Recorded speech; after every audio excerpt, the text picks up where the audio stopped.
Hello friends, welcome to smart tube. അപ്പോൾ ഇന്ന് നമ്മൾ ഓർഗാനിക് കെമിസ്ട്രിയിൽ നിന്നും ഹൈഡ്രോ കാർബൺസ് നിന്നും എന്തായാലും വരാൻ സാധ്യതയില്ല. A+ നമുക്ക് കിട്ടാനായിട്ട് പഠിക്കാനുള്ള ചോദ്യങ്ങളാണ്.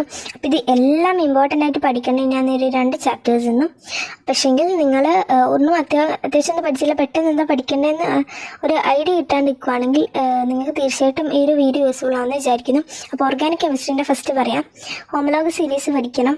പിന്നെ പഠിക്കാനുള്ളത് ബെൻസീൻ്റെ ഇത്, പിന്നെ ചെതാവ്സ് മെത്തേഡ്, പിന്നെ separation of aniline and water, isomerisation, different types, പിന്നെ ഇലക്ട്രോഫൈൽസ്, ന്യൂക്ലിയോഫൈൽസ് അത് പഠിക്കാം.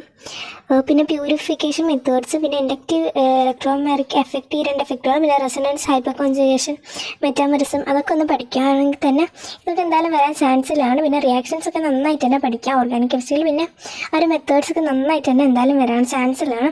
പിന്നെ ഹൈഡ്രോ കാർബൺസ് എന്ന് പറയുകയാണെങ്കിൽ സിസ് ട്രാൻസ് ഇങ്ങനെ ഒരു വരക്കാതെന്ന് കൃത്യമായിട്ട് പഠിക്കാം. അതുപോലെ തന്നെ സീഹോസിൻ്റെ ന്യൂമെൻ്റ്, രണ്ടിൻ്റെ എക്ലിപ്സും അതുപോലെ തന്നെ സ്റ്റേഗ്രേഡും എന്തായാലും പഠിക്കാം.